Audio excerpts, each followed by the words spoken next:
দেশ ত্যাগের পর প্রথম কোনো মামলায় সাজা হলো সাবেক প্রধানমন্ত্রী শেখ হাসিনার।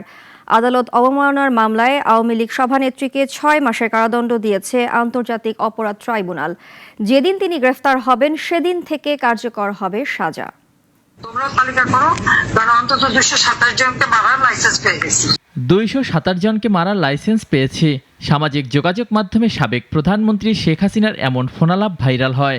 এ ঘটনার পরিপ্রেক্ষিতে গেল 30 এপ্রিল সাবেক এই প্রধানমন্ত্রী ও গাইবান্ধা আওয়ামী লীগ নেতা শাকিল আকন্দ বুলবুলের বিরুদ্ধে আদালত অবমাননার অভিযোগ আনে প্রসিকিউশন।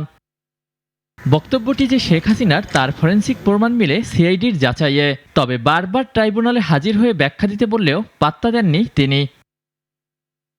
অ্যামিকাস কিউরি এ মামলায় ট্রাইব্যুনালকে বলেন, অভিযুক্তকে সাজা দেয়া হবে কি না ন্যায় বিচারের স্বার্থে সিদ্ধান্ত নেবেন আদালত। তবে শেখ হাসিনার পক্ষে রাষ্ট্রের নিয়োগ দেওয়া আইনজীবী বলেন, সাবেক প্রধানমন্ত্রীর বিরুদ্ধে আনা অভিযোগটি সঠিক নয়। কিন্তু রাষ্ট্রপক্ষ আদালতকে জানান, সাক্ষীদের ভয় দেখাতেই এমন ফোনালাপ শেখ হাসিনার, তাকে শাস্তি দেয়াই হবে যুক্তিযুক্ত।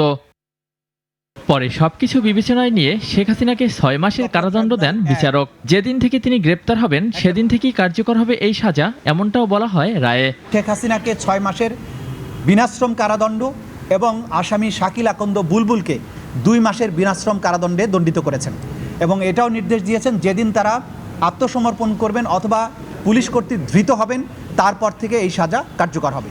শেখ হাসিনার পক্ষে দাঁড়ানো আইনজীবী জানান, এ রায়ে খুশি হতে পারেননি তিনি। এই যে বক্তব্যগুলি যে ইথানের মধ্যে এসছে, এইগুলির মধ্যে বিভিন্ন পত্রিকায় বিভিন্ন রকমের কথা এসছে। এই যে ডিসক্রিমিনেশন আছে, এই ডিসক্রিমিনেশনের কারণে এটার সঙ্গে আমি দ্বিমত পোষণ করেছি এবং এই যে রাষ্ট্রপক্ষের যে আনিত অভিযোগ সেটার সঙ্গে আমি দ্বিমত পোষণ করে বক্তব্য প্রদান করেছি। এদিকে জুলাই অভ্যুত্থানে আশুলিয়ায় 6 জনের লাশ পোড়ানো মামলায় পলাতক আসামিদের বিরুদ্ধে গ্রেপ্তারি পরোয়ানা জারি করে আন্তর্জাতিক অপরাধ ট্রাইব্যুনাল 2। অলিউল রনি, নাগরিক, ঢাকা।